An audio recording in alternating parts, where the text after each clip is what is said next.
आज हम बात करते हैं BLLB 4th year semester number 7।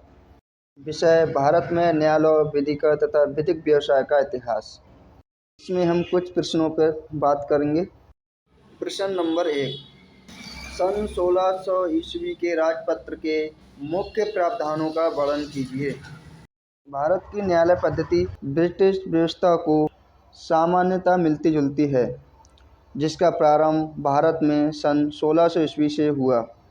उसके पूर्व तथा काफ़ी समय बाद तक मुस्लिम न्याय व्यवस्था व हिंदू विधि का प्रयोग होता रहा।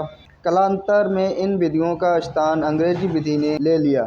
इसे लगातार अनेक वर्षों में संपन्न किया जा सका। सन 1600 ईस्वी के बाद का इतिहास इसी प्रयास का इतिहास है। भारतीय व्यवस्था का दोषपूर्ण करार देकर अंग्रेजी विधि व्यवस्था को दृढ़ बनाया जाए। राजपत्र में ब्रिटेन की सामग्री एलिजाबेथ प्रथम ने 31 दिसंबर सन 1600 ईस्वी को जारी किया। राजपत्र का उद्देश्य व्यापारियों को उस टोली को वैधानिक सुविधाएं करना था जिससे पूर्वी देशों से व्यापार करने में अभिलाषा प्रकट की। 1600 ईस्वी के इस राजपत्र ने एक व्यापारिक कंपनी स्थापित की, जिसके नाम, आकार, संविधान, अधिकार व सुविधाओं की चर्चा इसमें की गई। नंबर 1, कंपनी का नामकरण व स्थापना। राजपत्र में दी गई राजकीय उपाधि के अनुसार अंग्रेजी व्यापारियों की इस टोली का नाम the governor and company of merchant trading into the East India रखा गया। नंबर 2, कंपनी की अवधि।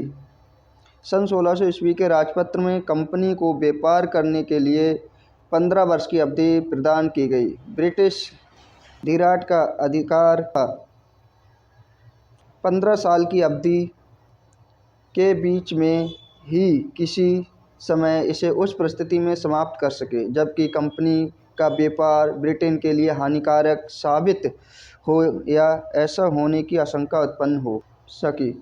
जबकि कंपनी का व्यापार ब्रिटेन के लिए हानिकारक साबित हुआ।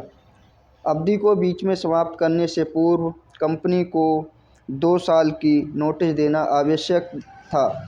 यदि कंपनी का व्यापार ब्रिटिश राष्ट्र के लिए लाभप्रद साबित हो तथा कंपनी ने अवधि बढ़ाने की प्रार्थना की तो ब्रिटिश अधिराज्य अवधि को अगले 15 वर्षों के लिए फिर बढ़ा सकता था।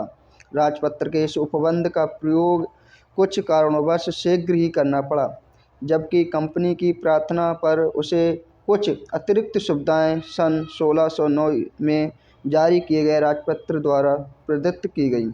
नंबर 3, प्रबंध का शासन।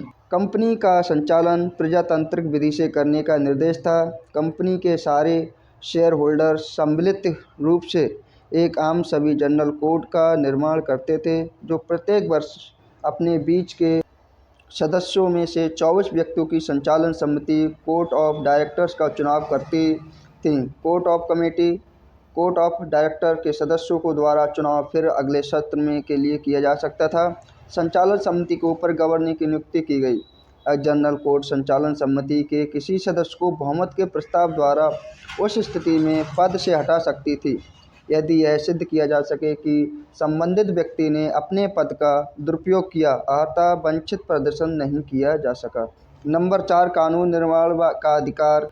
कंपनी को कत्ल, राजद्रोह, डकैती आदि गंभीर अपराधों के मामले के लिए कानून बनाने का कोई अधिकार नहीं था। ऐसी व्यवस्था ब्रिटेन की किसी संसदीय व्यवस्था, रूढ़ि व प्रथा के प्रतिकूल नहीं हो सकती थी। कंपनी को अंग्रेजी व्यवस्था के मौलिक सिद्धांतों में भी परिवर्तन लाने का कोई अधिकार नहीं था। नंबर 5, एकाधिकार। नंबर 6, विधिक स्तर। नंबर 7, कंपनी की पूंजी। सन 1600 के राजपत्र ने व्यापारी कंपनी को गठित किया। सन 1600 में एक राजपत्र जारी करके इस कंपनी की व्यापार करने की अवधि असीमित कर दी गई और कंपनी को मार्शल लॉ घोषित करने का दे दिया।